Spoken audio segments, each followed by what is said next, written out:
In the quiet town of Cedar Grove, a story of unexpected love is about to unfold.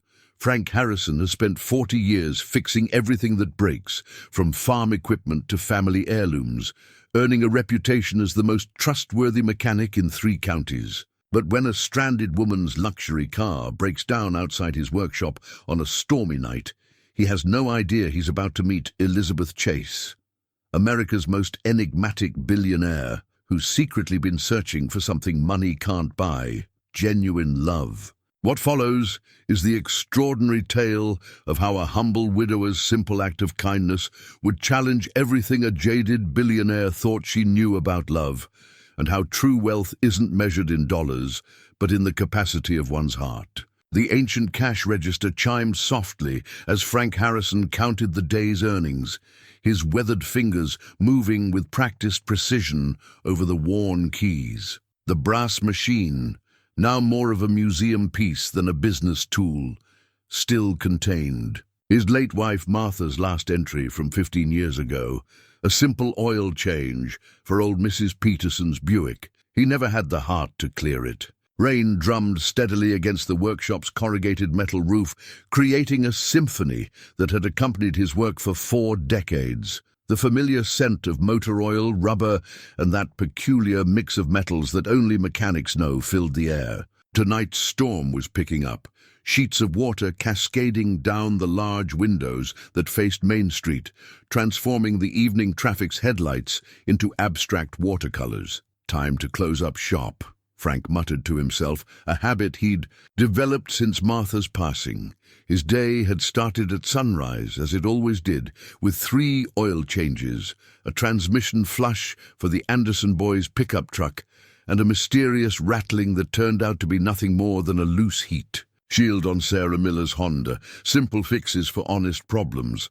That's what Frank built his reputation on. He glanced at the framed photograph near his workbench, the one taken on their 40th anniversary, just months before Martha's heart gave out. They were standing in front of the workshop, her silver hair catching the sunlight, both of them wearing the same kind of smile that comes from decades of shared joy and weathered storms. "Another day done, old girl," he said softly, his ritual as unchanging as the seasons.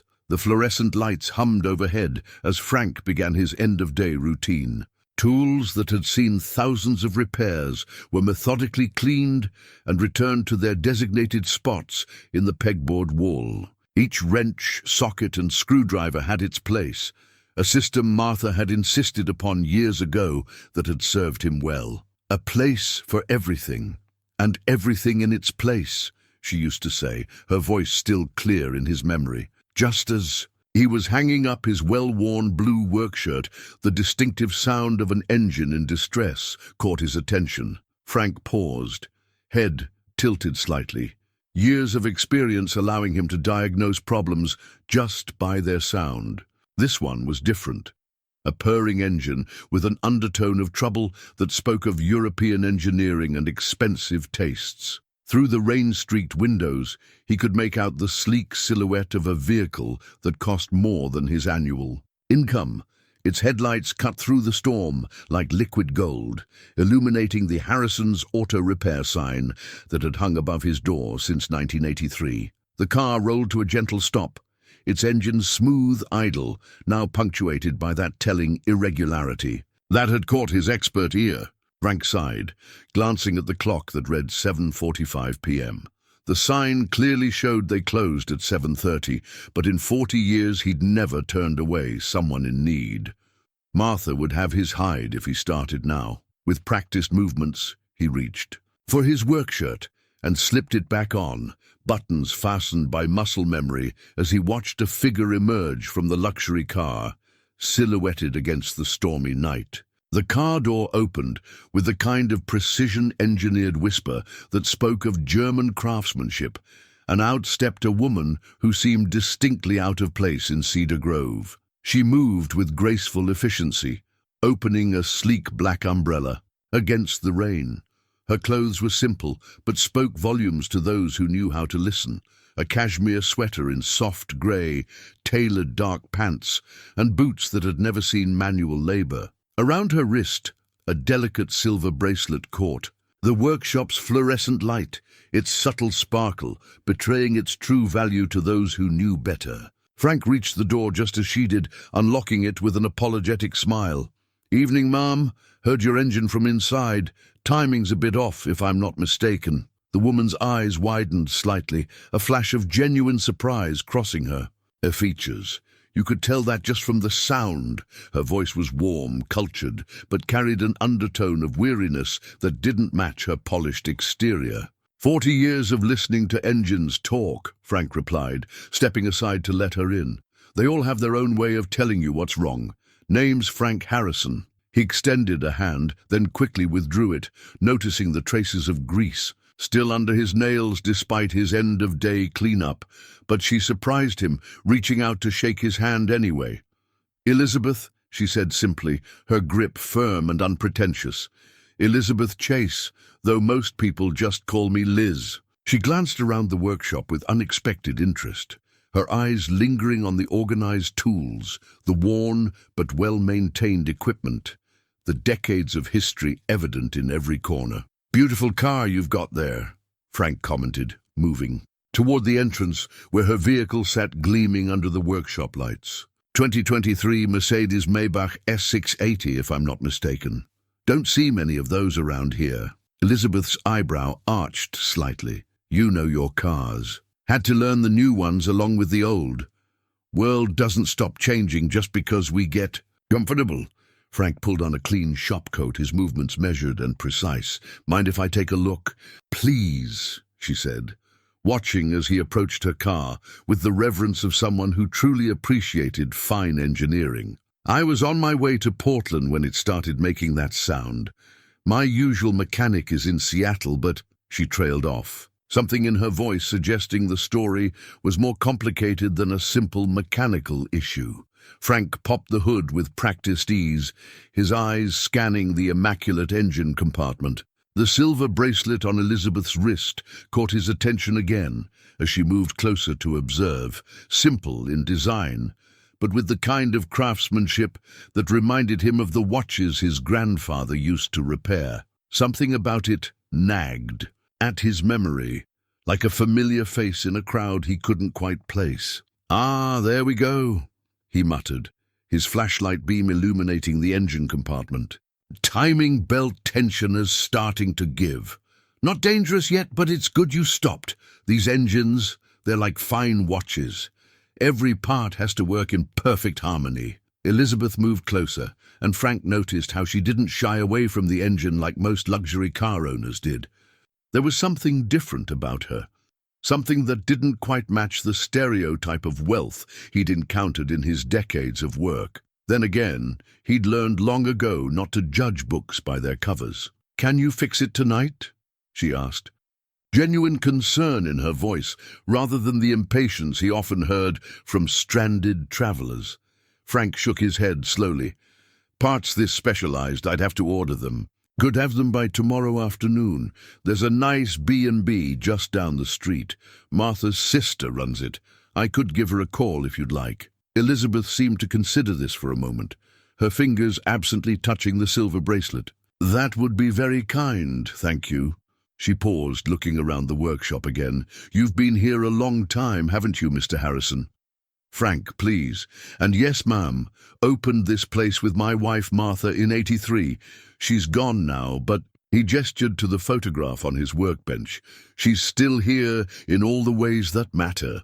Something shifted in Elizabeth's expression, a softening around the eyes, a subtle change that transformed her entire demeanor. "I know what you mean," she said quietly, and for a moment the polished exterior cracked just enough to reveal something more genuine underneath. "Sometimes the people we lose leave us the most important parts of themselves." Walking to the phone on his desk, Frank dialed a familiar number. As he arranged Elizabeth's stay for the night, he couldn't shake the feeling that there was more to this chance encounter than a simple car repair.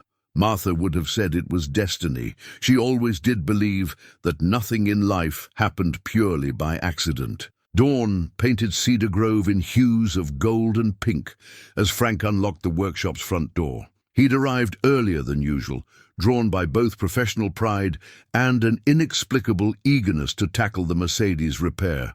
His father's toolbox, a heavy steel testament to 3 generations of mechanics, sat ready on his workbench, its worn leather handle smooth from decades of use. The parts he'd ordered had arrived via overnight delivery, their packaging bearing labels he rarely saw in his small-town shop. Frank ran his fingers over the precisely machined components, appreciating the engineering that went into each piece. These weren't the kind of parts you could find at the local auto store. These were crafted with the same attention to detail as the car they were meant for. The bell above the door chimed at exactly 8 a.m.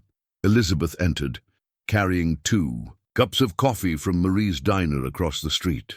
She'd exchanged yesterday's elegant attire for something more practical, a simple blouse and slacks, but somehow managed to make even casual wear look refined. "I wasn't sure how you took your coffee," she said, offering him a cup. "Marie said you usually take it black with 1 sugar. Frank accepted the coffee with a surprised smile. Marie's got a good memory. Been getting my morning coffee there since before she took over from her mother."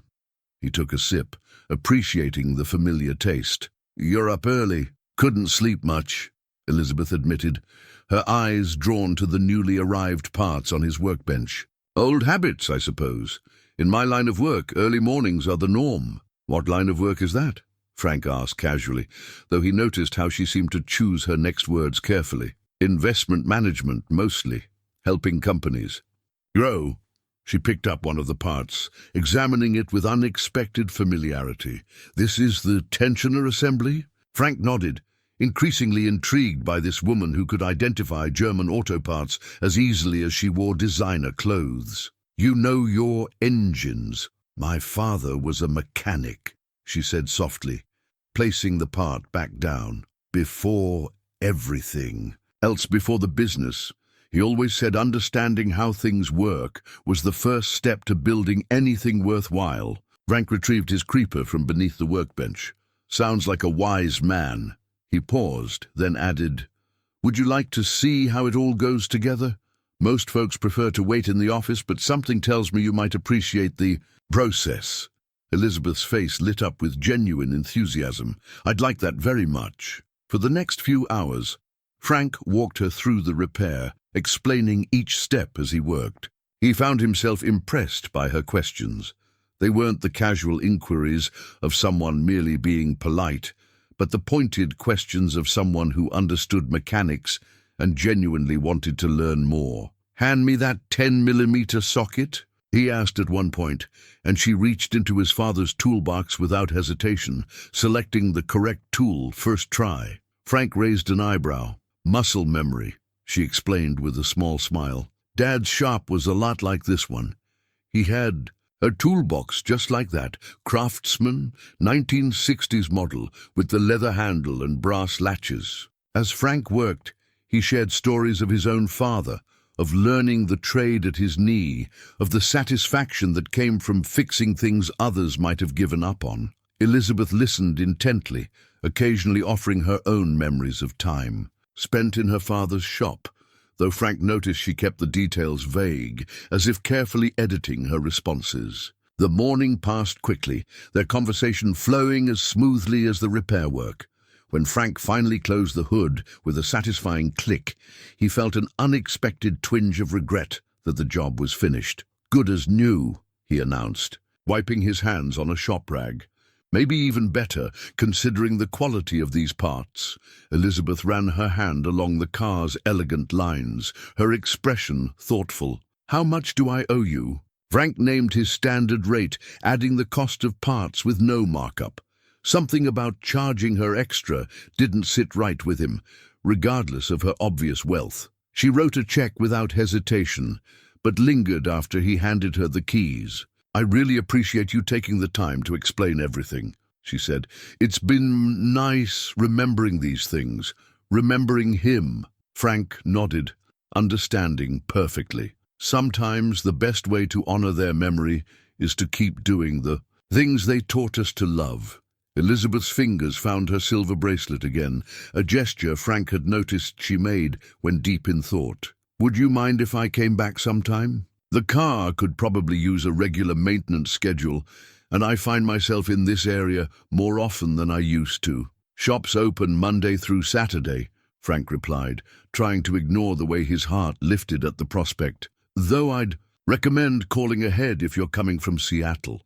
She smiled, a real smile that reached her eyes and transformed her whole face. "I will. Thank you, Frank." As he watched her drive away, the Mercedes purring perfectly, Frank couldn't shake the feeling that this wouldn't be the last time their paths crossed. He picked up his father's toolbox, its weight familiar and comforting in his hands, and began preparing for his next appointment of the day. A week passed before Elizabeth's Mercedes appeared again in Frank's parking lot. This time, there was no pretense of mechanical trouble. She arrived just as he was preparing his afternoon tea, a habit Martha had started years ago to break up the long workday. The familiar tin of Earl Grey still sat in its designated spot beside the coffee maker, its faded label a testament to years of faithful service. "I was in the neighborhood," Elizabeth said by way of greeting, though they both knew Cedar Grove wasn't on the way to anywhere. She carried a small paper bag from Marie's diner. "I remembered you mentioned missing their apple pie." Frank smiled, gesturing to the small table in the corner where he and Martha used to share their afternoon breaks. "Perfect timing. I was just about to put the kettle on." He pulled out a chair for her, then retrieved a second cup from the cabinet. "Though I don't recall mentioning Marie's pie." "Marie might have mentioned it when I stopped in this morning," Elizabeth admitted, setting out 2 generous slices of pie. "She's quite fond of you. Told me you fixed her father's truck back in '89 when no one else could figure out what was wrong with it." "Good memory runs in that family," Frank said, preparing the tea with practiced movements. The old tin whispered, with memories as he opened it. "Martha, my wife, she started this tradition.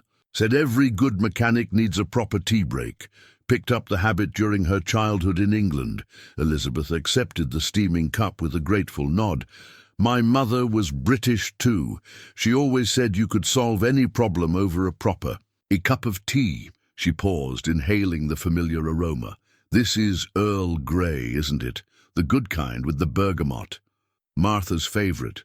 Still get it from the same little shop in Portland." Frank settled into his chair, the wooden seat worn smooth from years of use. "She'd order it special.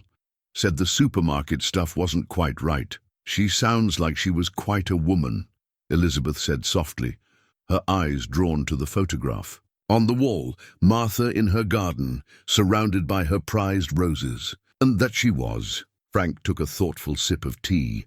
"Met her right here in this shop, actually. She brought in her father's Jaguar, beautiful car, 62 E-Type.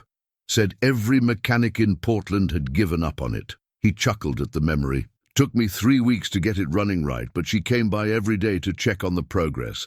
By the time I fixed the car, I'd fallen in love with her." Elizabeth smiled, a hint of wistfulness in her expression. "Love stories that start in unexpected places. Those are often the best kind." "What about you?" Frank asked gently. "You mentioned your father's shop. Must have been quite a place, teaching you so much about cars." A shadow passed over Elizabeth's face. Quick, but noticeable. "It was simpler then. Just Dad and his tools and endless patience for teaching me everything he knew, before the business grew, before—" She trailed off, absently touching her silver bracelet. "He gave me this, you know. His first real paycheck as a mechanic. He had it made into a bracelet. Said it would remind me where we came from, no matter where life took us." Frank nodded, understanding the weight of memories carried in simple objects. He glanced at his father's toolbox, still faithfully serving after all these years. "Sometimes the most valuable things we own aren't worth much to anyone else." "Exactly." Elizabeth's voice carried a warmth of recognition. "Though I suspect you understand that better than most people I meet these days." They fell into a comfortable silence, enjoying the pie and tea while the afternoon sun painted long shadows through the workshop windows. Frank found himself sharing stories about Martha, things he hadn't talked about in years, how she'd reorganized his entire workshop one weekend while he was at a car show, implementing a system he still used, how she'd learned to diagnose engine problems just by sound, often beating him to the diagnosis, how she'd insisted on keeping fresh flowers in the waiting room, saying there was no rule that said a mechanic's shop couldn't be beautiful. In turn, Elizabeth spoke of her father's shop, though Frank noticed she kept the details carefully vague. No mentions of names or places. She talked about learning to change oil before she could drive, about falling asleep to the sound of wrenches on engines, about the satisfaction of solving mechanical puzzles. But beneath her stories, Frank sensed deeper currents, hints of loss, of change, of a simpler life left behind. "Do you still work on cars?" Frank asked as she finished, describing a particularly challenging repair she'd helped her father with. Elizabeth shook her head, a flicker of regret crossing her features. "No. Life took me in a different direction. Sometimes I miss it, though. The simplicity of it. When you're fixing an engine, there's no politics, no hidden agendas. Something's either broken or it isn't." "The shop's always open," Frank said, surprising himself with the offer. "If you ever want to get your hands dirty again." Her eyes lit up for a moment before uncertainty crept in. I'd like that, though I'm not sure how it would." She glanced down at her designer clothes, her carefully maintained appearance, and Frank understood the unspoken complications. "Martha used to keep a spare set of coveralls in the back," he said gently. "They might be a bit dusty, but they're still there if you ever want them." Elizabeth blinked rapidly, touched by the simple offer. "Thank you, Frank. That means more than you know." As the afternoon light began to fade, Elizabeth gathered her things to leave. At the door, she paused. "Same time next week? I make a point of driving through Cedar Grove on Thursdays now." Frank smiled, thinking how Martha would have loved this unexpected friendship. "I'll put the kettle on." The Thursday afternoon tea breaks became a ritual over the next few weeks. Each time Elizabeth arrived, she brought something different from Marie's. Sometimes pie, sometimes those butter cookies Frank mentioned once in passing, always something that showed she paid attention to the small details of their conversations. Today, however, was different. Elizabeth's Mercedes pulled into the lot early Tuesday morning, the engine making a sound that Frank immediately recognized as intentionally induced. He'd been elbow-deep in Mrs. Johnson's Volvo when he heard it, and couldn't help but smile at the familiar purr with its deliberately mistuned note. The bell chimed as she entered, wearing what he'd come to think of as her Seattle clothes, an elegant blazer and silk blouse that probably cost more than his monthly rent. But there was something different in her bearing today, a tension in her shoulders that hadn't been there during their peaceful Thursday meetings. "Frank," she called out, her voice carrying a carefully constructed note of concern, "I think there might be something wrong with the car again." He wiped his hands on a shop rag emerging from under the Volvo. "That's so?" he asked, keeping his tone neutral despite recognizing the manufactured nature of the problem. "What seems to be the trouble?" "It's making an odd sound," she said, then caught his knowing look and had the grace to blush slightly. "You can tell. I did it on purpose, can't you?"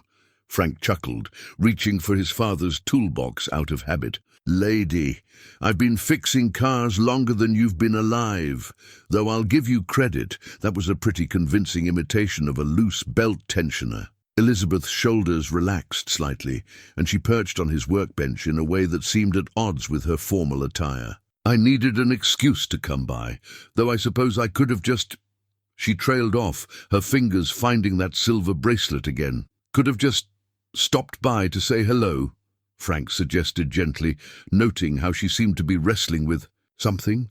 "You don't need a broken car to visit, you know." She nodded, then reached into her designer handbag and pulled out a slightly crumpled newspaper. The local Cedar Grove Gazette, Frank noticed, not the kind of paper he'd expect someone like her to read. Have you seen this? The paper was folded to show a small article in the local business section. A grainy photo showed Elizabeth's Mercedes parked outside his shop with the headline, "Mystery Woman's Luxury Car Becomes Regular Sight at Local Garage."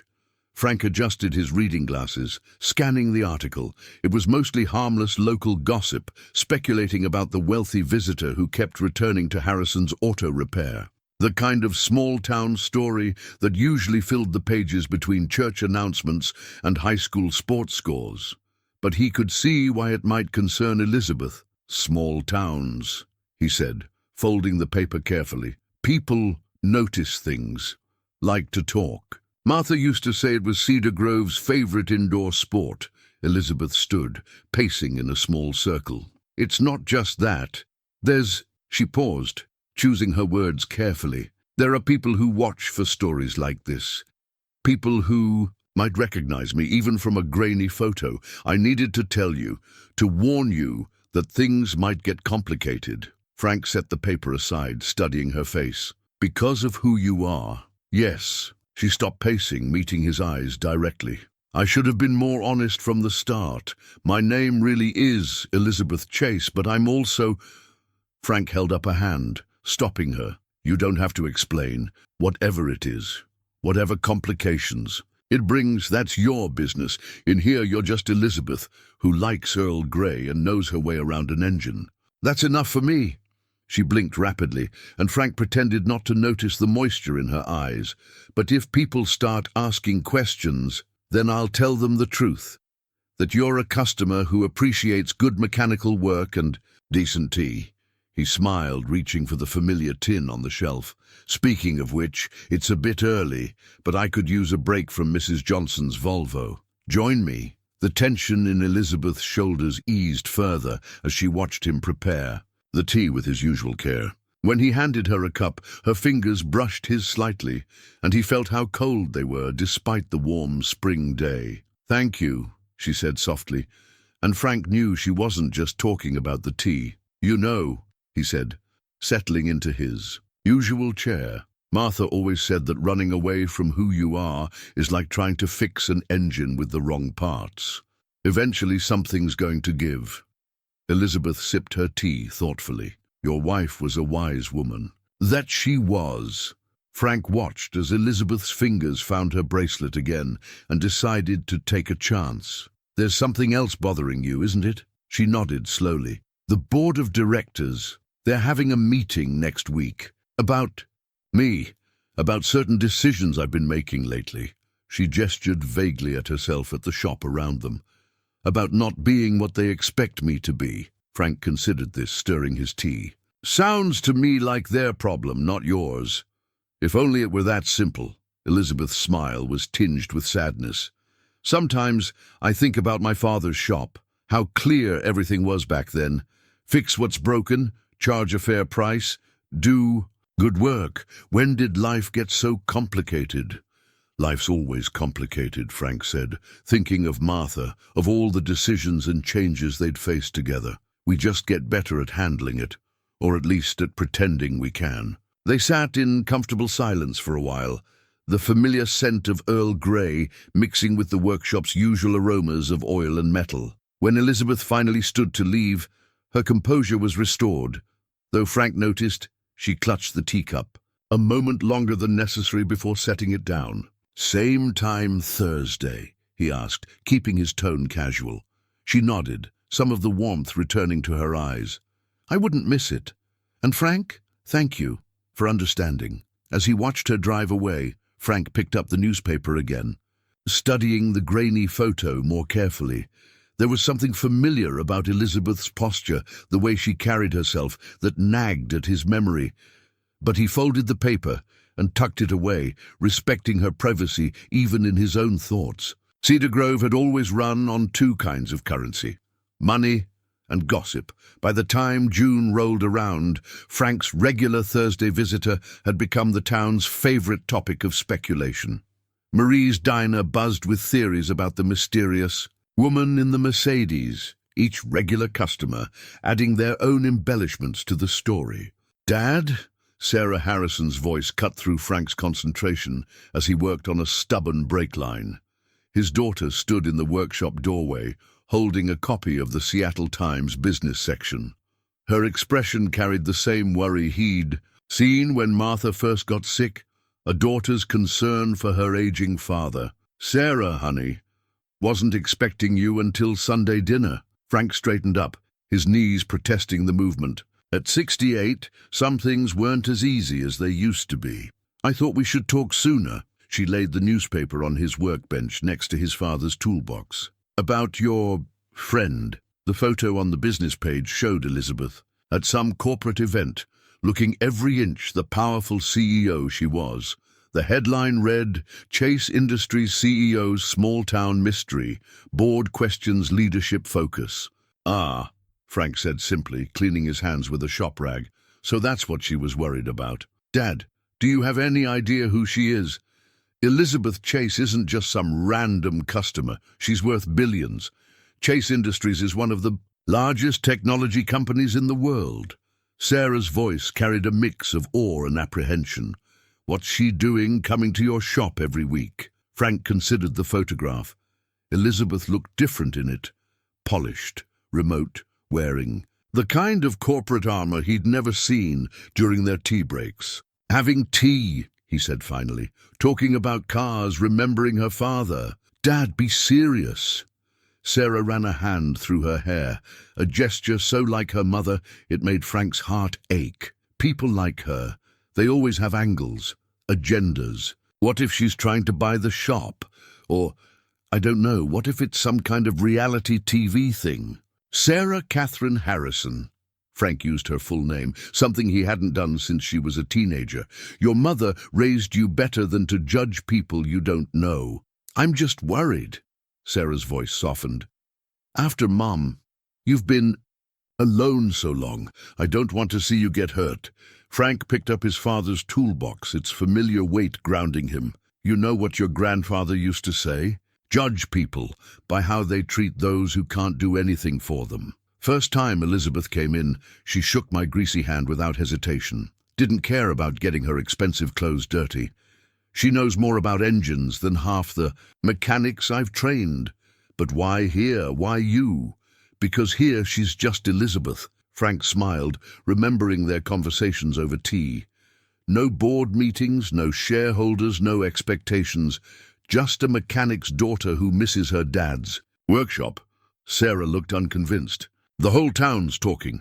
Mrs. Peterson at the bank says she's seen the corporate vultures circling, real estate agents asking about commercial properties, suits with briefcases nosing around." "Let them talk." Frank turned back to the break line he'd been fixing. "Your mother always said gossip says more about the gossips than their targets.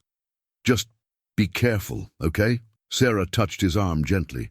"I know how much you miss Mom.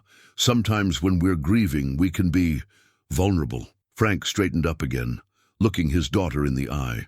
"I miss your mother every day. That's not going to change. But Martha also taught me to recognize genuine people when I meet them. Elizabeth isn't here because she's planning something. She's here because sometimes people just need a place where they can be themselves." The bell above the door chimed, and they both turned to see Elizabeth entering. She wore simple slacks and a blouse today, her hair pulled back casually. She stopped short at the sight of Sarah, something flickering in her eyes. Recognition, perhaps, or concern. "I'm sorry," Elizabeth said, starting to step back. "I didn't mean to interrupt." "Not interrupting at all," Frank said firmly. "Elizabeth, this is my daughter Sarah. Sarah, this is Elizabeth, who appreciates good tea and knows her way around a timing belt." Sarah studied Elizabeth carefully, her protective instincts visible in her stance. Elizabeth met her gaze steadily, and Frank saw something pass between the two women, an understanding, perhaps, of how much they both cared about him. "Dad speaks highly of you," Sarah said finally, her tone carefully neutral. "He speaks highly of you too," Elizabeth replied softly. "He's very proud of the work you do with disadvantaged youth, the mentoring program you started. It reminds me of something my father would have loved." Sarah blinked, surprised. Frank hadn't told Elizabeth about Sarah's work. She must have learned about it on her own, must have taken the time to learn about his family. "I should go," Elizabeth said, glancing at the newspaper on the workbench. "I can see you have family. Matters to discuss." "Nonsense," Frank said, already reaching for the tea tin. "Sarah was just leaving, weren't you, honey? Unless you'd like to stay for tea." Sarah hesitated, looking between her father and Elizabeth. Something in Elizabeth's quiet dignity, in the way she stood there without pretense despite her wealth and power, seemed to sway her. "Actually," Sarah said slowly, "I think I would like that." The magazine arrived in Frank's morning mail, its glossy cover catching the early sunlight. Forbes blazed across the top in bold letters, and beneath it, Elizabeth's face stared up at him with an expression he'd never seen during their Thursday. Tease. Her corporate smile was perfect, practiced, and completely unlike the genuine warmth he'd come to know. The headline read, "Elizabeth Chase, the billionaire who disappeared, inside the power struggle at America's largest family-owned tech company." Frank set his coffee down, his weathered hands surprisingly steady as he opened the magazine. The article inside painted a picture of Elizabeth that both was and wasn't the woman he knew. It detailed her rise to power after her father's death, the transformation of his modest electronics repair business into a tech empire, and the recent board concerns about her increasingly erratic behavior. Chase Electronics began in a small repair shop in Seattle, the article read. Robert Chase built his fortune fixing what others couldn't, eventually developing the proprietary repair techniques that would become the foundation of a billion-dollar company. His daughter Elizabeth, now CEO, seems to be seeking a return to these humble beginnings, much to her shareholders' dismay. A photo spread showed Elizabeth through the years, a young girl in overalls beside her father in his shop, a college graduate in cap and gown, a poised executive at charity galas. But it was the most recent photo that caught Frank's eye, a grainy shot of Elizabeth leaving his workshop, her face relaxed and genuine in a way none of the other photos captured. The bell above the door chimed, and Frank looked up to find Elizabeth standing there. She'd seen the magazine in his hands, and for the first time since they'd met, she looked afraid. "I suppose we need to talk," she said quietly, closing the door behind her. Frank nodded, already reaching for the tea tin. Some conversations needed the comfort of ritual. They sat in their usual spots, the magazine between them on the small table. "I should have told you everything from the start," Elizabeth began, her fingers finding her silver bracelet. "But this place, these afternoons, they became my escape, a chance to be my father's daughter again, not just his successor." Frank poured the tea, giving her time to gather her thoughts. "The bracelet," he said gently. "It's not just any silver, is it?" Elizabeth shook her head, a sad smile touching her lips. "It's made from the casing of the first circuit board my father ever repaired, the repair that started everything. He had it made when the company went public, said I should never forget that everything we built started with fixing what was broken." Sounds like a wise man. He was. Elizabeth's voice caught slightly. "When he died, everyone expected me to be just like him, and I tried. I learned the business side, made the hard decisions, grew the company beyond what anyone thought possible. But lately," she gestured helplessly at the magazine, "lately I've been questioning everything." Frank studied her over the rim of his teacup. "And that's why you ended up in Cedar Grove." "I was driving to Portland for a board meeting," she admitted. "Having what my assistant politely calls an episode. I'd fired our head of operations because he wanted to shut down our repair division, said it wasn't profitable enough. Dad would have—" She took a shaky breath. "The car really did break down, but after you fixed it, after spending time here, I found myself making excuses to come back. Because here you could just be Elizabeth," Frank finished for her. "Yes." She met his eyes directly. "The board thinks I'm having some kind of breakdown. They don't understand why their billionaire CEO wants to spend time in a small-town auto shop, learning about timing belts and drinking tea from a chipped cup. Frank touched the magazine's cover gently. But that's not the whole story, is it? This power struggle they're talking about. Elizabeth's shoulders tensed.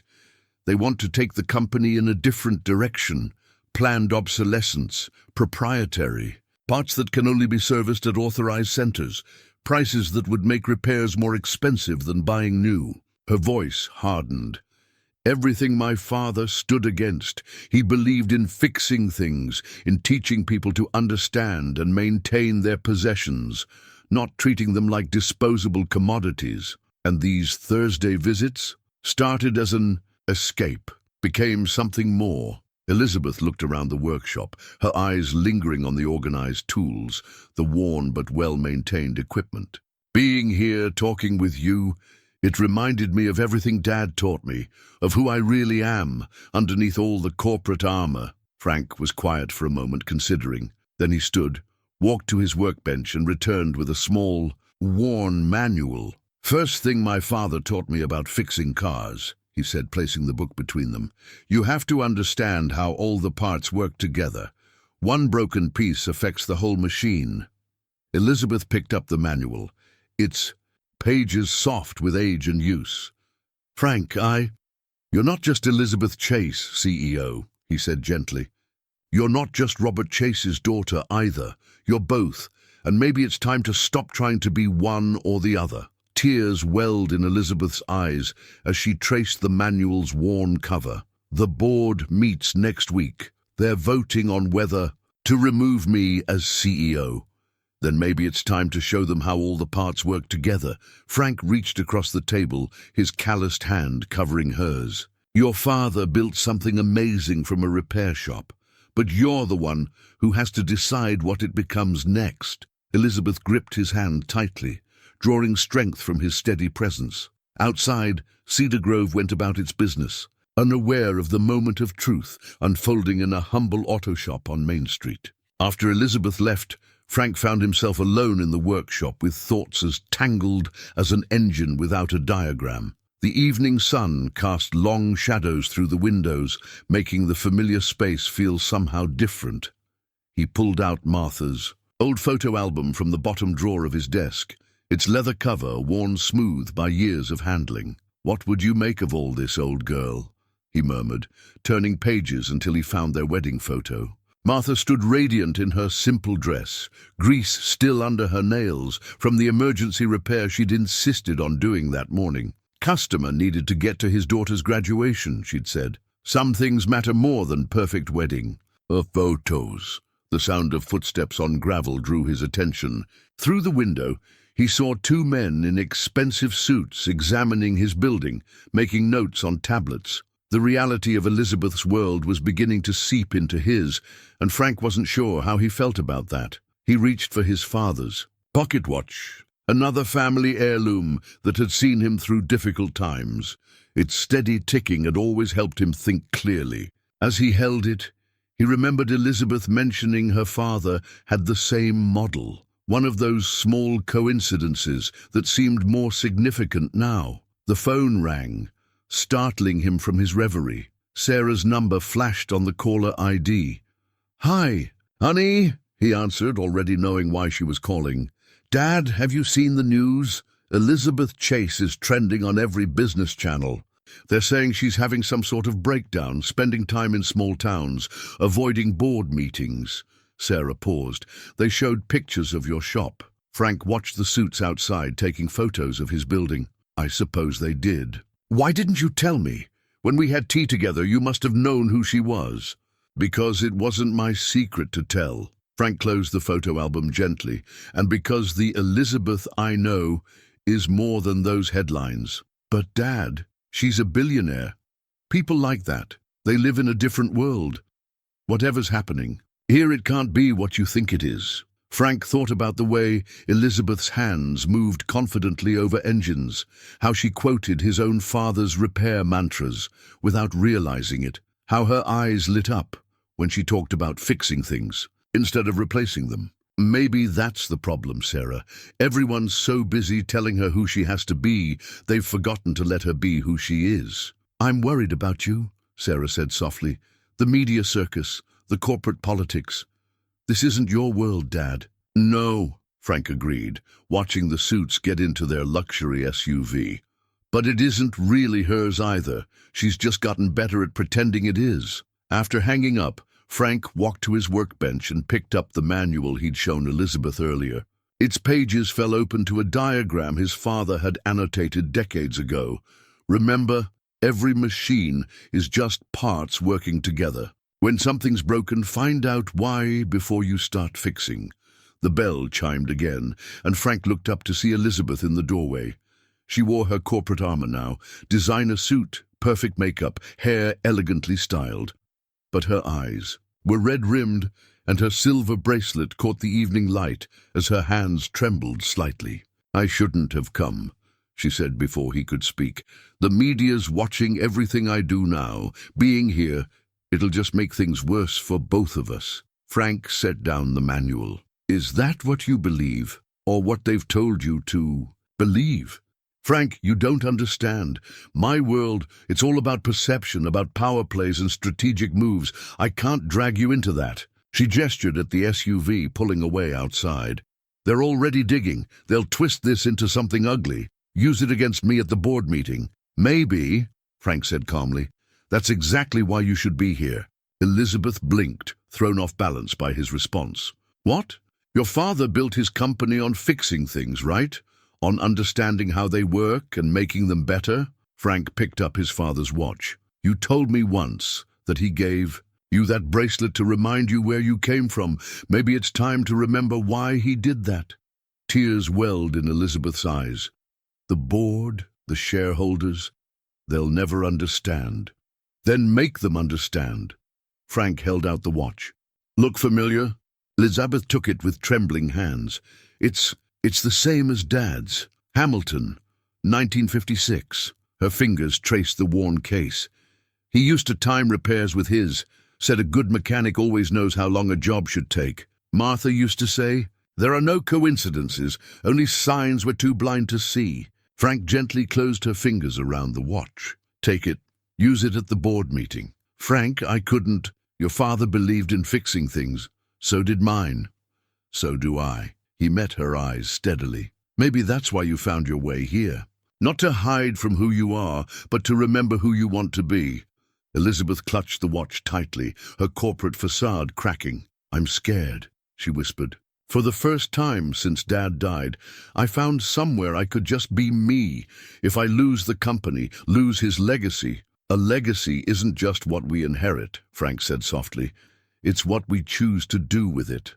Sunday dinner at the Harrison household had been a tradition since before Sarah could walk. Now, as Frank pulled into his daughter's driveway, he could smell pot roast, Martha's recipe, wafting from the kitchen windows. But tonight felt different. Tom's truck was parked out front, which meant his son had driven down from Portland, and Frank suspected this wasn't just their usual family dinner. His suspicions were confirmed when he walked into Sarah's living room to find not just his children, but his sister-in-law Margaret, Martha's older sister who ran the B&B, sitting in the armchair by the window. They all wore expressions that reminded him of the family meeting they'd held when Martha first got sick. "Well," Frank said, settling into his usual spot on the couch, "I suppose this is what they call an intervention." Sarah brought out coffee. Not tea, Frank noted, and homemade cookies that were Martha's special recipe. Tom, still in his construction company polo shirt, cleared his throat first. "Dad, we're worried," he began, running a hand through hair that was starting to grey like his father's. "This situation with Elizabeth Chase, it's all over the news. They're calling it a corporate scandal, saying she's abandoned her responsibilities to spend time in some small-town garage." "Our garage," Sarah added softly. "They're dragging your name through it, Dad. Business reporters have been calling the shop, trying to get interviews." Margaret leaned forward in her chair. "Frank, when she stayed at my B&B that first night, I had no idea who she was. None of us did. But now, this is bigger than Cedar Grove. These people, they play by different rules." Frank picked up one of the cookies, remembering how Martha used to insist on making them from scratch. You've met her, Margaret. Did she strike you as someone playing games? No, Margaret admitted reluctantly. She was kind. Asked about the photos in the hallway, listened to my stories about Martha.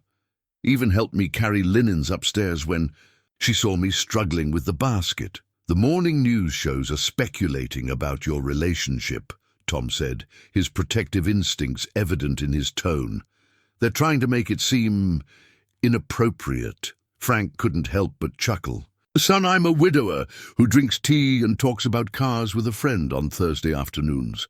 If that's a scandal, Cedar Grove needs to find better gossip. But she's not just a friend, is she? Sarah pressed.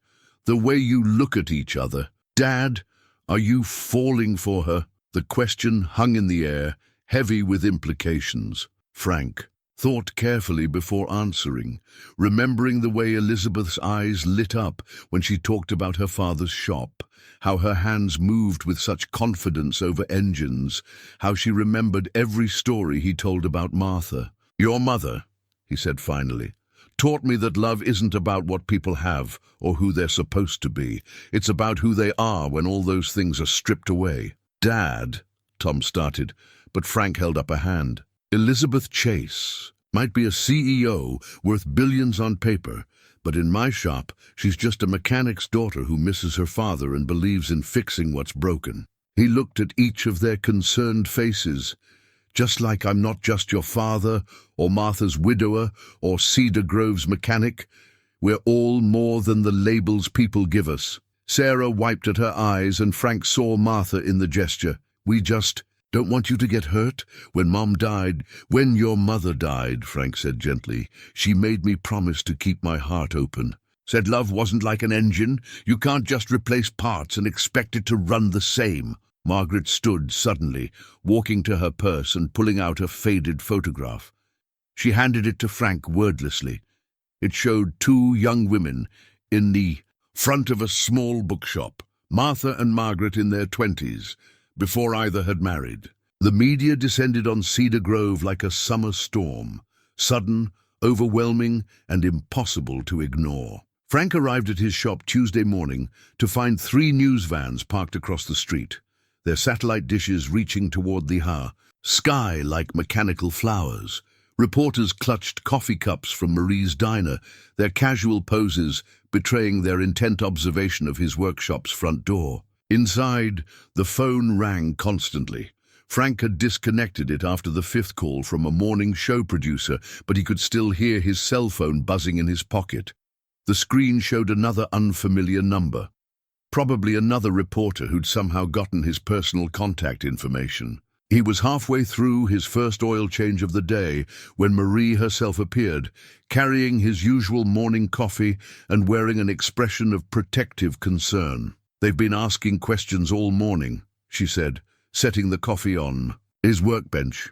About you and Elizabeth, about Martha too. Her voice hardened at the last part. I told them some stories aren't for selling papers. Frank wiped his hands on a shop rag. Thanks, Marie, for the coffee and the discretion. 30 years you've been fixing this town's cars, Frank Harrison. Never asked for anything but fair payment and honest dealing. She straightened her apron. These vultures wouldn't know a good story if it served them pie. The bell above the door chimed, and they both turned to see a young woman in a sharp business suit entering. She carried herself with the practiced confidence of someone used to getting what she wanted. Mr.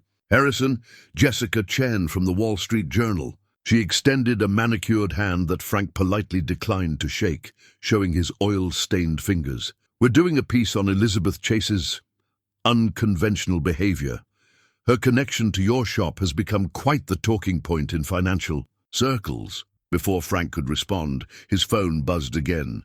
This time it was Elizabeth's number, and the text message made his heart sink. Turn on any financial news channel. I'm so sorry. Marie, bless her, had already grabbed the small TV. He kept in the waiting room for customers. The screen filled with Elizabeth's face.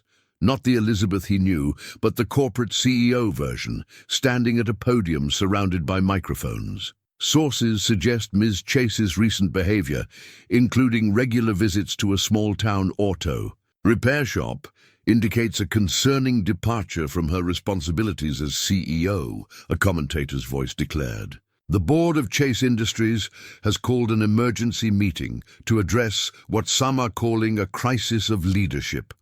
The coverage cut to a man in an expensive suit, one of the board members, according to the caption.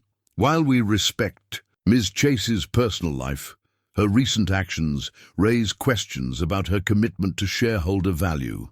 This apparent fixation with returning to her father's mechanical roots, while touching, is not what our investors expect from a leader in the tech industry. Frank watched as they showed footage of his shop, of Elizabeth's Mercedes parked outside, of them sharing tea through the workshop window. Someone had been watching, photographing their private moments without them realizing it. Mr. Harrison, Jessica Chen pressed, "Would you care to comment on the nature of your relationship with Ms. Chase?" Marie stepped forward, her 5'4" frame somehow intimidating. "The nature of their relationship? I'll tell you about that." She pointed to the TV screen where they were still showing surveillance-style photos. "Every Thursday, Elizabeth. Chase comes here and helps Frank explain engines to my grandson Tommy, who wants to be a mechanic. She taught him how to change oil last week, got down on her knees in clothes that probably cost more than my diner, to show him how to position the drain pan just right. That's not exactly the angle where Jessica began." But Marie wasn't finished. 2 days ago, she spent an hour helping old Mrs. Peterson understand why her check engine light keeps coming on. Didn't charge a penny, just drew diagrams and explained until Mrs. Peterson wasn't scared to drive anymore. Marie's voice cracked slightly. "That's the kind of person she is when she thinks no one's watching. But you're not interested in that. A story, are you?" The bell chimed again, and Elizabeth herself stood in the doorway. She wore her corporate armor, elegant suit, perfect makeup, but Frank saw how her fingers found her silver bracelet, seeking comfort in its familiar touch. "I believe," she said quietly, "you're all trespassing on private property." Jessica Chen's eyes lit up at the potential scoop, but Elizabeth held up a hand. "Before you ask your questions, I should inform you that Chase Industries has just acquired several significant media holdings, including, I believe, your parent company." She smiled, though it didn't reach her eyes. "So perhaps we should discuss why you're harassing a private citizen instead of covering the tech conference in Seattle." The reporter's face paled slightly. She glanced at her phone, which had begun buzzing insistently, then hurried out the door. Through the window, Frank watched the news vans quickly packing up their equipment. Once they were alone, Marie having tactfully returned to her diner, Elizabeth's shoulders slumped. "I'm so sorry, Frank. I never meant for any of this to touch you." Frank picked up 2 cups, already reaching for the familiar tea tin. Some things are worth a little unwanted attention. After the reporters left, Frank and Elizabeth sat in their usual spots, the familiar ritual of tea-making providing a moment of calm in the storm. Frank's father's pocket watch sat between them on the small table, its steady ticking a counterpoint to the tension in the air. "The board meets tomorrow," Elizabeth said finally, her fingers wrapped around the chipped teacup that had become hers over the past months. "They've made their position clear. Either I focus on corporate priorities or they'll vote to remove me." Frank studied her face, seeing the weight of decisions yet unmade in her eyes. "And what do you want?" "I want—" She paused, searching for words. "When I'm here, everything makes sense. Fix what's broken, charge a fair price, do good work, just like Dad taught me. But out there," she gestured vaguely toward the window, "out there, it's all about quarterly projections and shareholder value and planned obsolescence." "Sounds like you already know what you want," Frank observed quietly. "You're just afraid to admit it." Elizabeth stood, pacing the small space between workbenches. "The company employs thousands of people, Frank. Their livelihoods depend on my decisions. If I lose control, if the board brings in someone focused solely on profit—" She trailed off, her hand finding the silver bracelet. "Everything Dad built, everything he believed in, it'll be gone." "Will it?" Frank reached for his father's toolbox. opening it carefully. Inside, beneath the well-worn tools, he pulled out a yellowed envelope. Martha wrote this before she died, said I should read it when I needed reminding of what matters. Elizabeth sat back down, watching as he unfolded the letter with careful hands. My dearest Frank, he read, his voice soft with memory. You're probably in the shop right now, wondering if you should keep it open after I'm gone, wondering if anything will mean the same without me there. But love, the shop was never about the building or the tools or even the repairs. It was about helping people, about making their lives a little better, a little easier. That's your gift. Seeing what's broken and knowing how to fix it, whether it's an engine or a worried parent's peace of mind. Frank looked up at Elizabeth, whose eyes had filled with tears. Your father built more than a company. He built a legacy of caring about doing things right. That doesn't live in a boardroom. It lives in the people who learned from him. People like you. But if I lose the company, then you'll build something new, Frank said simply. Something that honors what he taught you while being true to who you are. Elizabeth's hand trembled as she set down her teacup. There's something else, she said quietly. Something I haven't told you. She met his eyes directly.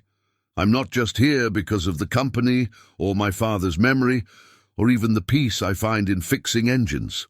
Frank's heart stuttered slightly, but he kept his voice steady. I know. Do you? Her smile was tremulous. Because I've spent months trying to convince myself that's all it was. That I wasn't falling in love with a small-town mechanic who sees me more clearly than anyone has since my father died. The pocket watch ticked steadily between them, marking the moment. Frank thought of Martha, of all the love stories that didn't follow the expected path. When Martha threw that book at me, he said, smiling at the memory, her father said we'd never work. Said a mechanic had no business courting. A bookshop owner's daughter. You know what she told him? Elizabeth shook her head. She said love isn't about matching circumstances, it's about matching souls. Frank reached across the table, taking her hand. I'm not going to tell you what to do about the company. That's your decision to make. But if you're worried about this about us, he squeezed her fingers gently. Some things are worth the risk. After the reporters left, Frank and Elizabeth sat in their usual spots, the familiar ritual of tea-making providing a moment of calm in the storm. Frank's father's pocket watch sat between them on the small table, its steady ticking a counterpoint to the tension in the air. The board meets tomorrow, Elizabeth said finally, her fingers wrapped around the chipped teacup that had become hers over the past months. They've made their position clear. Either I focus on corporate priorities or they'll vote to remove me. Frank studied her face, seeing the weight of decisions yet unmade in her eyes. And what do you want? I want, she paused, searching for words. When I'm here, everything makes sense. Fix what's broken, charge a fair price, do good work, just like Dad taught me. But out there, she gestured vaguely toward the window. Out there, it's all about quarterly projections and shareholder value and planned obsolescence. Sounds like you already know what you want, Frank observed quietly. You're just afraid to admit it. Elizabeth stood, pacing the small space between workbenches. The company employs thousands of people, Frank. Their livelihoods depend on my decisions. If I lose control, if the board brings in someone focused solely on profit, she trailed off, her hand finding the silver bracelet. Everything Dad built, everything he believed in, it'll be gone. Will it? Frank reached for his father's toolbox, opening it carefully. Inside, beneath the well-worn tools, he pulled out a yellowed envelope. Martha wrote this before she died, said I should read it when I needed reminding of what matters. Elizabeth sat back down, watching as he unfolded the letter with careful hands. My dearest Frank, he read, his voice soft with memory. You're probably in the shop right now, wondering if you should keep it open after I'm gone, wondering if anything will mean the same without me there. But love, the shop was never about the building or the tools or even the repairs.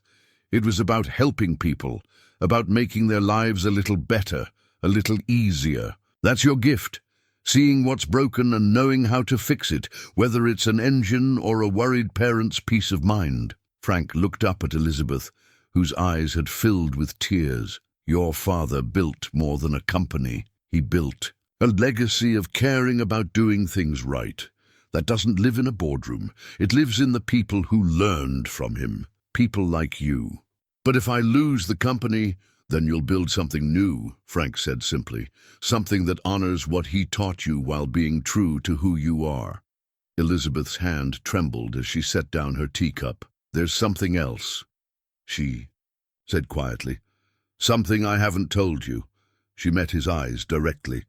I'm not just here because of the company or my father's memory or even the peace I find in fixing engines. Frank's heart stuttered slightly, but he kept his voice steady. I know. Do you? Her smile was tremulous. Because I've spent months trying to convince myself that's all it was. That I wasn't falling in love with a small-town mechanic who sees me more clearly than anyone has since my father died. The pocket watch ticked steadily between them, marking the moment. Frank thought of Martha, of all the love stories that didn't follow the expected path. When Martha threw that book at me, he said, smiling at the memory, her father said we'd never work. Said a mechanic had no business courting. A bookshop owner's daughter. You know what she told him? Elizabeth shook her head. She said love isn't about matching circumstances, it's about matching souls. Frank reached across the table, taking her hand. I'm not going to tell you what to do about the company. That's your decision to make. But if you're worried about this about us, he squeezed her fingers gently. Some things are worth the risk. Elizabeth looked down at their joined hands, his weathered and work rough, hers elegant, but with traces of engine grease under the nails. The media will have a field day. The board will use it against me. Everyone will say it's inappropriate. Impossible. Let them talk, Frank said simply. We know who we are. She stood abruptly, but didn't let go of his hand. I have to go. There are calls to make, preparations for tomorrow's meeting. She paused, then leaned down and kissed him softly. But I'll come back. Whatever happens tomorrow, I'll come back. I know, Frank said, touching her cheek gently. Some repairs take time to get right. After she left, Frank sat alone in the workshop, surrounded by the tools and memories of 3 generations. He picked up Martha's letter again, reading the last lines he hadn't shared. Love finds us in the most unexpected places, my darling. When it does, be brave enough to recognize it, wise enough to cherish it, and strong enough to fight for it. Frank didn't expect to see Elizabeth the next day. The board meeting was scheduled for 9 a.m. in Seattle, and he'd been trying not to watch the business news channels tracking the corporate drama. But at exactly 8:15 a.m., a fleet of black SUVs pulled up outside his workshop, and Elizabeth emerged from the first one, followed by a group of serious-looking men and women in business attire. She wore a perfectly tailored charcoal suit, but her father's silver bracelet caught the morning light as she opened the workshop door. The bell chimed its familiar welcome. "Frank," she said, her voice steady, but her eyes dancing with something that looked like mischief. "I hope you don't mind, but I brought some people who need to understand something important." The board members filed in. Frank recognized several from the news coverage. They looked distinctly uncomfortable in the working-class surroundings, their expensive shoes avoiding the occasional oil stain on the concrete floor. "Elizabeth," one of them began, checking his watch, "the meeting is in less than an hour. This theatrical display..." "This," Elizabeth cut in smoothly, "is where my father's company really began. Not in the corporate headquarters, not in the tech laboratories, but in a shop just like this one." She moved to Frank's workbench, running her fingers along the worn edge. "Robert Chase built our company on one simple principle: fix what's broken, make it better, help people understand how things work." She turned to face the board members. "You've all seen the reports, read the speculation about my erratic behavior, about why the CEO of a multi-billion-dollar technology company spends her Thursday afternoons in a small-town auto shop." Her eyes met Frank's briefly. Would you like to know why? Without waiting for an answer, she picked up a wrench from Frank's father's toolbox. This is a craftsman wrench, probably older than most of our software engineers. It's simple, reliable, and with proper care, it'll outlast all of us. My father understood that. He built our company on the idea that technology should serve people, not the other way around. One of the younger board members shifted impatiently. The market has changed, Elizabeth. Consumers want the newest, the latest. Do they? Elizabeth's voice was sharp. Or is that what we've trained them to want? She gestured around the workshop. Frank Harrison has been fixing cars in this shop for 40 years. His customers trust him because he fixes what's broken instead of telling them to replace it. He teaches them how their vehicles work, helps them understand how to maintain them. She reached into her briefcase and pulled out a thick folder. This is my proposal for the board, a complete restructuring of our repair and sustainability division.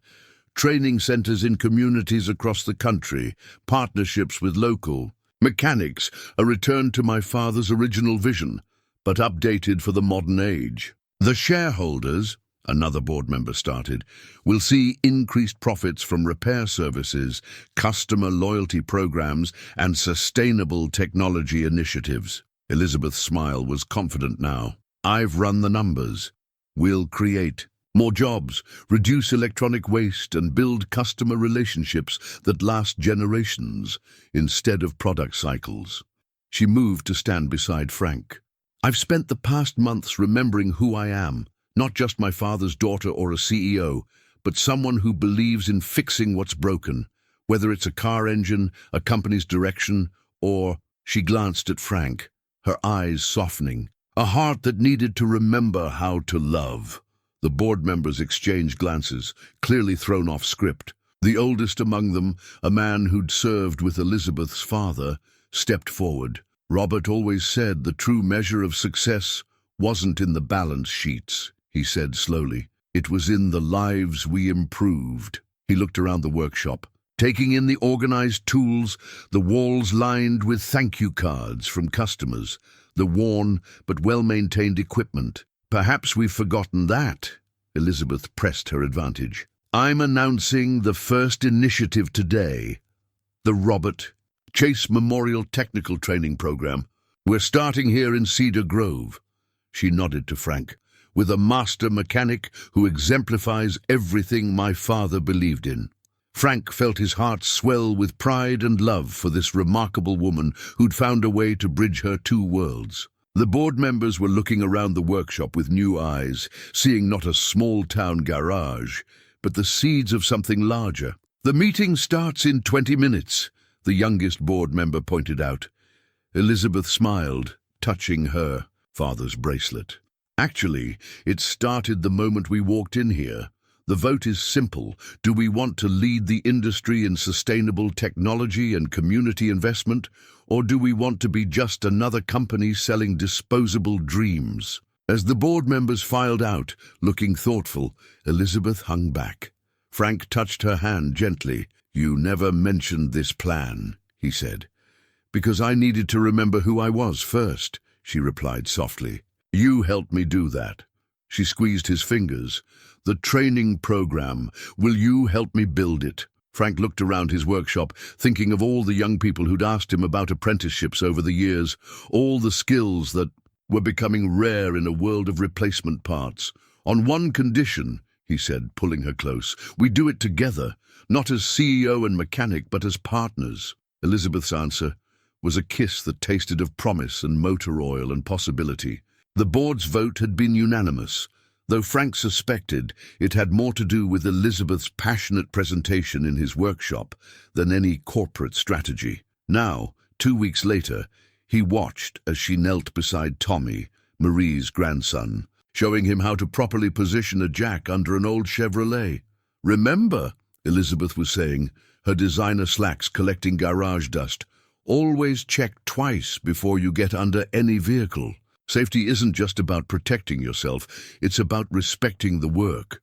Frank smiled, remembering his own father saying those exact words to him decades ago. Elizabeth had changed into the coveralls that once belonged to Martha, the Name patch still reading Mrs. H in faded embroidery.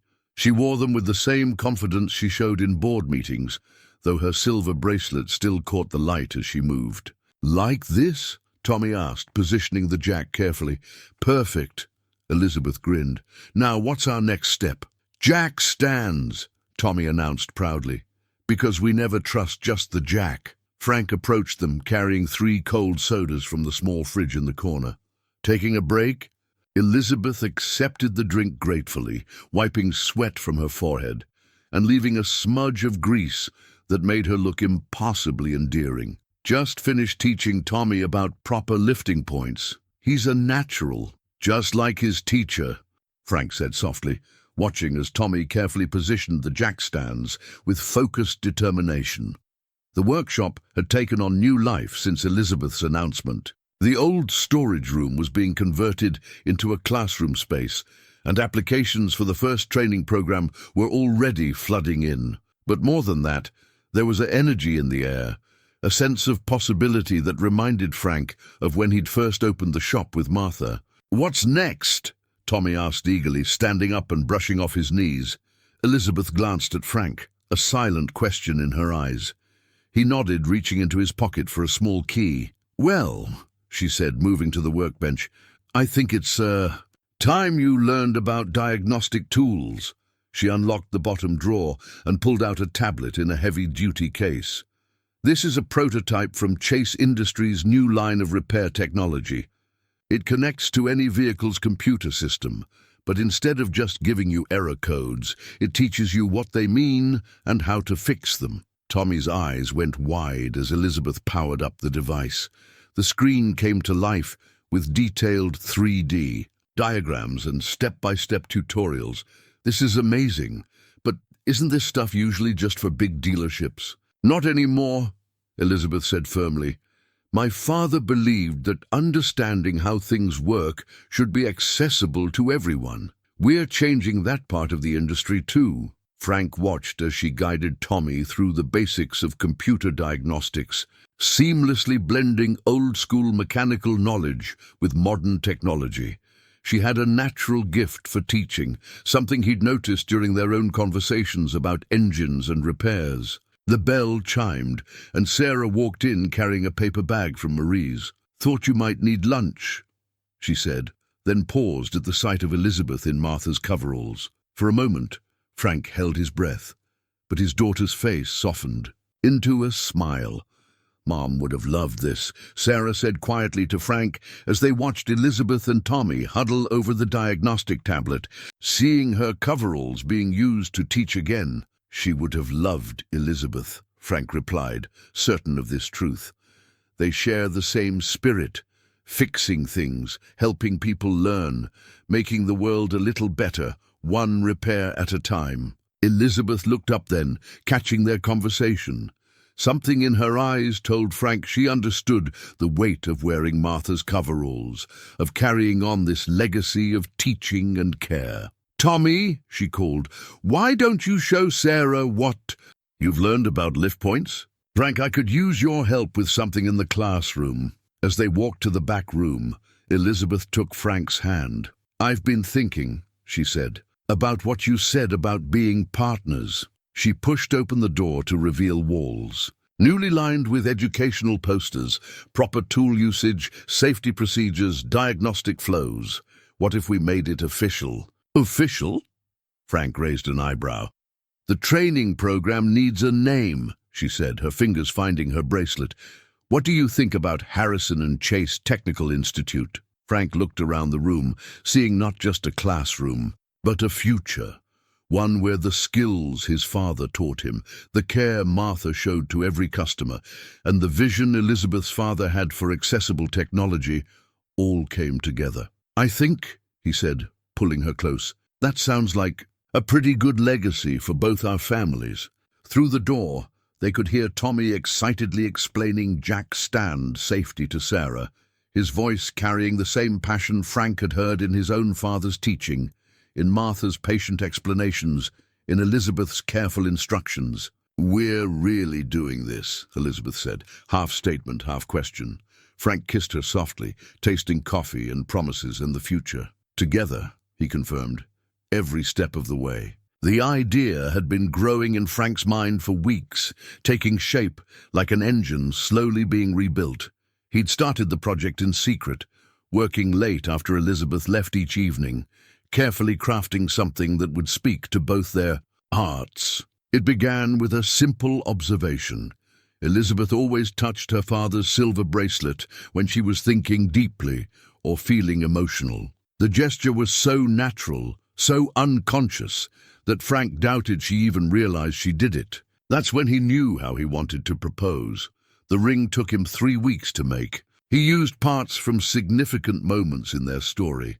A tiny silver gear from the Mercedes timing belt tensioner that first brought her to his shop, copper wire from the first repair they did together, and a small piece of steel from his father's original toolbox.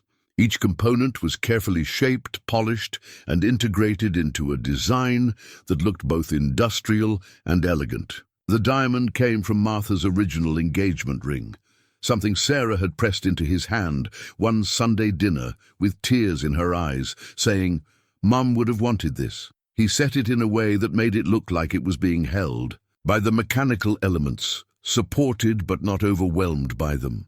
On a warm Thursday afternoon, with summer sunlight streaming through the workshop windows, Frank prepared for their usual tea break. The ring sat in a small handmade box, crafted from the wood of his old workbench, lined with soft material from Martha's first set of coveralls. Elizabeth arrived right on time, wearing one of her elegant business suits, but carrying a grease-stained rag she'd used earlier while teaching Tommy about brake systems. The contrast made Frank's heart swell.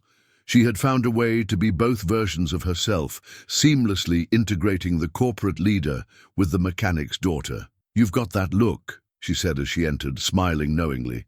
"The one you get when you're planning something complicated under the hood." Frank chuckled, setting out their usual teacups.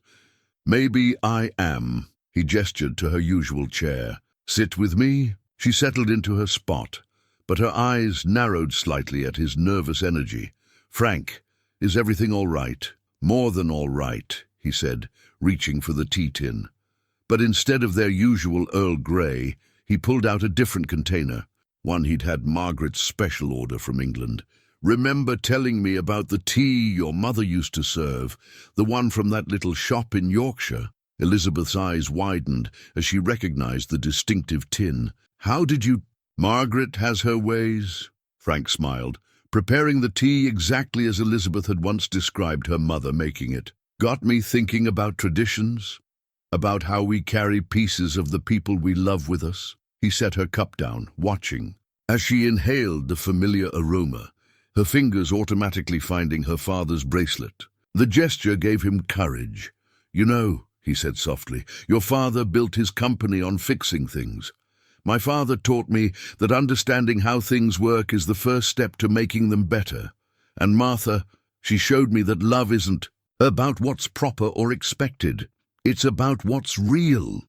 Elizabeth's breath caught as Frank reached into his pocket, pulling out the wooden box. "I'm not a wealthy man," he continued, "and I'm probably not what most people would expect for someone in your position. But I understand how things work, especially hearts that need healing and dreams that need building." He opened the box, revealing the handcrafted ring. "This is made from pieces of our story, the part that brought you here, the repairs we've done together, the legacy of our father's tools.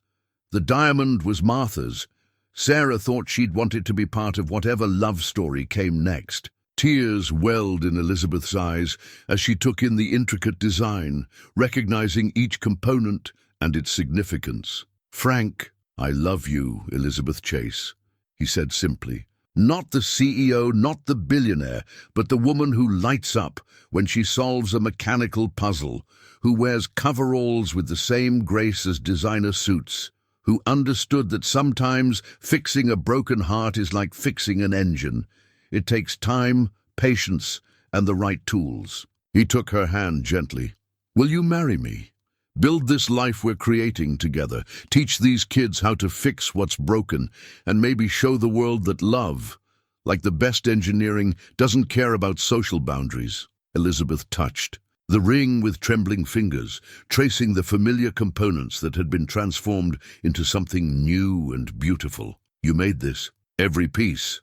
Frank nodded. Seemed right, since you've put so many pieces of my life back together. She slipped her hand into his, squeezing tight. Yes, she whispered, then louder. Yes, 1,000 times yes. As Frank slipped the ring onto her finger next to her father's bracelet, the workshop bell chimed. They looked up to find Tommy rushing in, followed by Marie, Sarah, Tom, and Watt. Seemed like half of Cedar Grove. Did she say yes?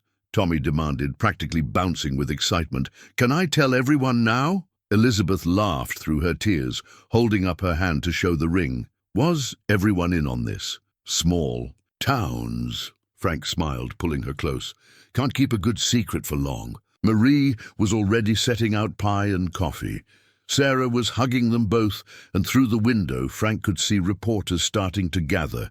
The news would break soon enough. But for now, in this moment, they were just a family celebrating.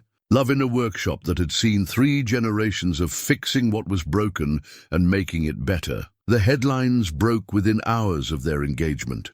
CEO Elizabeth Chase to wed small-town mechanic blazed across business news channels, sending Chase Industries stock on a roller coaster ride that had traders buzzing and analysts scrambling. To predict the implications, Elizabeth sat in Frank's office, watching the coverage on his small TV while fielding calls from board members and major shareholders. She'd shed her jacket, rolled up her sleeves, and was absently fiddling with a carburetor as she spoke. A habit Frank had noticed helped her think clearer during difficult conversations. No, Richard, she was saying firmly to the board's vice chairman. I won't be releasing a statement to clarify the situation. I'm marrying Frank Harrison, and that's all there is to clarify. She paused, listening. Actually, that's an excellent question. Why don't you explain to me exactly how my engagement affects my ability to run the company? Frank worked quietly on a timing belt replacement, giving her space while staying close enough to offer support if needed. Through the window, he could see reporters still camped outside, held at bay by what seemed like the entire town of Cedar Grove. Marie had organized a rotation of locals to bring coffee and sandwiches to Frank's regular customers, ensuring they could still reach the workshop despite the media circus. The shareholders are concerned, a new voice said from the doorway. Hamilton Brooks, Chase Industries' longtime legal counsel, stood there in an immaculate suit that looked out of place among the tools and engine parts. Ms. Chase, Elizabeth, we need to discuss the implications. Elizabeth set down the carburetor, straightening in her chair. The implications of what, exactly? My personal life? My choice of partner? Or the fact that I'm finally running this company the way my father intended? The board is calling an emergency session, Hamilton said, his expression grave. There's talk of a no-confidence vote. Frank watched as Elizabeth's fingers found her father's bracelet, then moved to touch the engagement ring he'd made. The 2 pieces of jewelry caught the workshop lights differently, one speaking of her past, the other promising her future. Let them call their vote, Elizabeth said calmly. But first, Hamilton, come with me. I want to show you something. She led the lawyer to the newly finished classroom space, where Tommy was helping a group of local kids learn basic engine maintenance. The walls were lined with Chase Industries' new diagnostic equipment alongside traditional tools, perfectly blending old-school mechanics with cutting-edge technology. This, Elizabeth gestured to the scene, is what my father built his company on, not just fixing things, but teaching others to understand how things work. She turned to face Hamilton directly. Our stock is up 20% since we announced the Technical Training Initiative. Customer satisfaction is at an all-time high. We're receiving partnership offers from every major manufacturer who wants to be part of our sustainability program. The board isn't questioning your business acumen, Hamilton began, but Elizabeth cut him off. No, they're questioning my heart. The same heart that remembers what this company stands for. She picked up one of the teaching tablets. You want to talk implications? Here's one. Every student who comes through this program becomes a lifelong customer, a brand ambassador, and a skilled technician who can help others. Frank stepped forward, placing a supportive hand on her shoulder. Show him the numbers. Honey, Elizabeth nodded, pulling up projections on the tablet. Our repair division revenue has tripled since we started the community partnership program. Customer retention is up 90%. And this? She gestured to the classroom. This is just the prototype. We have requests from 200 communities across the country wanting to establish similar training centers. Hamilton adjusted his glasses, studying the figures. These numbers are impressive, but the shareholders invested in my father's vision, Elizabeth said firmly. A vision of technology that serves people, not the other way around. And Frank? She squeezed his hand. He's not just the man I love. He's the embodiment of everything this company was built on. Integrity, expertise, and the belief that everyone deserves to understand the technology they depend on. The lawyer looked between them, then at Tommy, successfully teaching a younger student how to check oil levels. His professional mask cracked slightly. Your father would have liked him, Hamilton said quietly to Elizabeth. I remember how he used to say the best mechanics were the ones who taught others. Dad would have loved him. Elizabeth corrected, her voice firm. Because Frank understands what truly matters. Not the profit margins or stock prices, but the people we help and the knowledge we share. The workshop bell chimed again, and Sarah entered carrying a thick folder. I have those community impact reports you asked for, she said to Elizabeth, and the initial feedback from the pilot program graduates. Hamilton took the folder, leafing through page after page of testimonials, job placements, and economic impact assessments. His eyebrows rose steadily as he read. Take these to the board, Elizabeth said. Show them what real value looks like.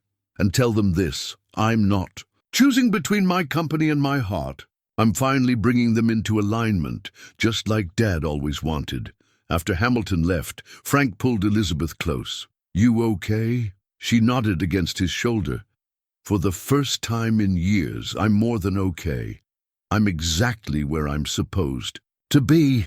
Through the window, they could see Tommy proudly showing his students how to use both traditional tools and modern diagnostics, perfectly bridging the gap between old and new, just like them. Cedar Grove had never seen a wedding quite like this one.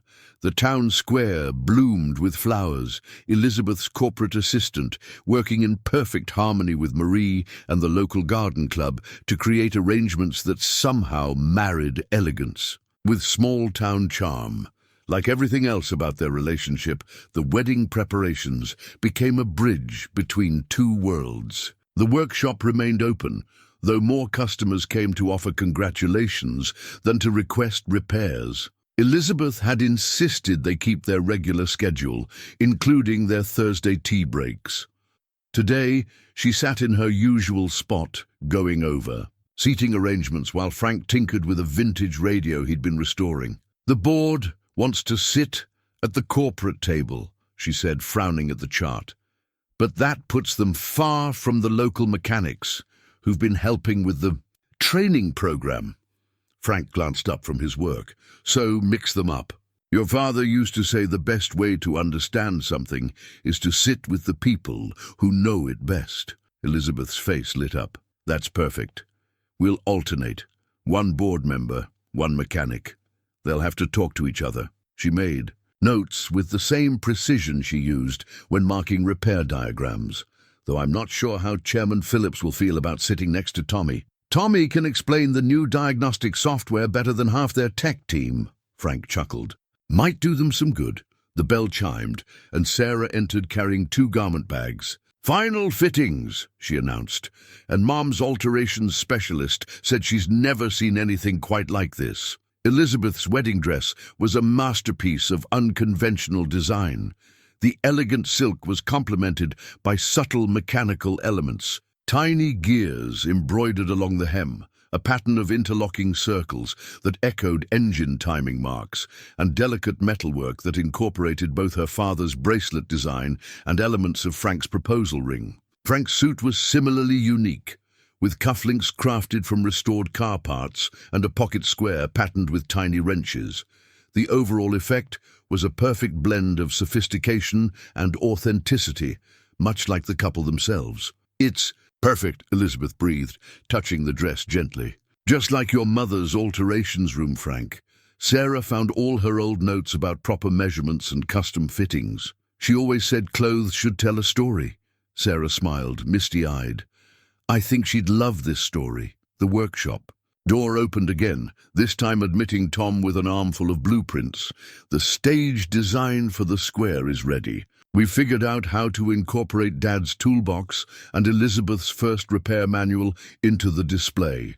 They gathered around Frank's work table, spreading out the plans. The wedding arch would be built from carefully restored vintage auto parts, each piece chosen for its significance to their journey. Elizabeth's corporate team had sourced components from across the country, while Frank's network of old-school mechanics had helped restore each piece to perfect condition. "The Historical Society called," Sarah added. "They want to know if they can document the wedding preparations. Said it's a significant moment in Cedar Grove's history, the marriage of traditional craftsmanship and modern technology, both literally and figuratively." Elizabeth laughed, leaning against Frank. "Should we tell them that's actually the theme of my next board presentation? The future of repair, honoring tradition while embracing innovation." "Speaking of innovation," Tom said, pulling out his tablet, "the virtual attendance system is ready. We've got mechanics and technical schools from all over the world planning to tune in. They're calling it a watershed moment for the industry." Frank wrapped an arm around Elizabeth's waist. "And here I thought I was just marrying the woman I love." "You are," Elizabeth said softly.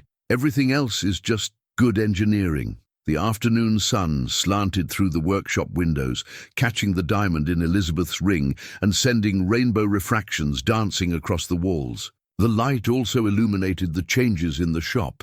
New diagnostic equipment sitting comfortably beside vintage tools. Students' practice projects displayed alongside professional certifications, the past and future coexisting in perfect harmony. Marie arrived with a sample wedding cake that managed to look both elegant and charmingly rustic. The top tier was decorated with a miniature replica of Frank's workshop, complete with a tiny Mercedes parked outside. "The kids from the training program want to do something special," she said, setting down the cake. "They've been practicing a demonstration, sort of a history of auto repair presentation, showing how traditional techniques work alongside modern technology." Elizabeth's eyes welled up. "That would be perfect. It's exactly what this wedding should be about, not just our love story, but the larger story of preserving skills and knowledge while moving forward." As they continued discussing details, more townspeople dropped by, each adding their own suggestions and offers of help. The wedding was becoming a community celebration, a testament to how Elizabeth and Frank's love had helped bridge not just their own worlds, but had created new connections throughout Cedar Grove. "You know," Frank said later as they watched the sunset through the workshop windows, "Martha used to say that the best marriages are like well-maintained engines, every part working together, supporting the whole." Elizabeth touched her father's bracelet, then her engagement ring. "And my father said the best innovations honor what came before, while building something new." She smiled. Early morning sunlight streamed through the workshop windows, catching on the new sign above the door. Harrison and Chase Auto Repair, Technical Education Center. It had been 6 months since the wedding, and the changes in Cedar Grove were both subtle and profound. Frank stood in the doorway of what used to be his simple workshop, taking in the scene before him. The main repair bay now hosted 2 distinct areas, one with traditional tools and equipment, the other featuring the latest diagnostic technology. But it was the seamless flow between them that made him smile. Elizabeth was already there, wearing Martha's old coveralls over one of her designer blouses, helping a young apprentice troubleshoot a complex electrical system. Her father's silver bracelet caught the light as she gestured toward the diagnostic screen, explaining how the computer readings corresponded to the physical components they could see and touch. "See," she was saying, "the software tells us where to look, but understanding how the system actually works, that's what helps you fix it properly." She glanced up, catching Frank's eye with a warm smile. "Isn't that right, honey? Just like your father used to say," Frank agreed, moving to join them. "Technology is a tool, not a replacement for knowledge." The student, Jenny, one of their first scholarship recipients, nodded earnestly, making notes in a journal that combined computer printouts with hand-drawn diagrams. She represented their vision perfectly, a new generation of technicians equally comfortable with digital diagnostics and traditional mechanical skills. The bell above the door chimed and Tommy burst in, waving a letter excitedly. "I got in," he announced. "The Chase Industries Advanced Certification Program." Now 17, he'd grown into one of their most promising students, equally adept at explaining complex technical concepts to beginners and helping older mechanics adapt to new technology. Elizabeth hugged him, getting grease on her blouse, but not caring in the least. "Never doubted you for a minute. You'll be teaching here yourself before you know it." The workshop had become more than just a repair center. 3 days a week, it operated as a traditional garage, fixing everything from vintage cars to the latest electric vehicles. The other 3 days were dedicated to education, with students ranging from teenagers like Tommy to experienced mechanics, updating their skills. Sarah appeared in the doorway, carrying her usual armful of papers. As the program's educational director, she'd found her own way to honor Martha's legacy of teaching and caring. "The new curriculum proposals are ready," she said, "and you'll never guess who called. That luxury car manufacturer from Germany. They want to develop a training partnership." Frank watched Elizabeth's face light up. The corporate world had finally begun to understand her vision. After their wedding made international news, other companies had started reaching out, interested in this innovative approach to technical education and sustainable repairs. Chase Industries' stock had soared, but more importantly, they were changing the industry's mindset about repairs versus replacement. "Dad," Sarah said softly, touching his arm. "Mom would have loved this, all of it." Frank nodded, thinking of the photograph still displayed prominently on his workbench. Martha in front of the original workshop, her smile radiant with pride and purpose. Next to it now stood a new photo, him and Elizabeth on their wedding day, standing under an arch made of lovingly restored auto parts, surrounded by family, friends, and students. "She's still here," he said, looking around at the legacy they'd built together. "In every student we teach, every repair we make, every life we help make a little better." Elizabeth joined them, slipping her hand into his. Her engagement ring, crafted from parts of their shared story, clinked gently against her father's bracelet. "Just like Dad," she added. "I think they'd both be amazed at how their dreams came together in ways they never could have imagined." The morning sun continued to rise, filling the workshop with golden light. Students began arriving for the day's classes, their excited chatter mixing with the familiar sounds of tools and machinery. Each one represented a future where craftsmanship and technology worked in harmony, where things were fixed instead of discarded, where knowledge was passed down while innovation pushed forward. "Ready for another day?" Elizabeth asked, squeezing his hand. Frank looked at their expanded family, Sarah organizing her lesson plans, Tommy helping Jenny with her diagnostic readings, Marie arriving with her usual delivery of coffee and muffins for the students.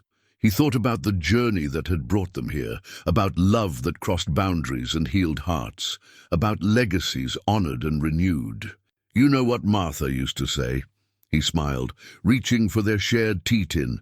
"Every morning in a repair shop is a new chance to make something work better than it did before." Elizabeth's eyes sparkled as she finished the thought. "And my father always said the best innovations are the ones that bring people together." Together, they watched their dreams take shape in the busy workshop, where past and future, love and purpose, tradition and innovation had found their perfect balance. The new sign above the door caught the morning light, promising both a continuation of what had been and an invitation to what could be.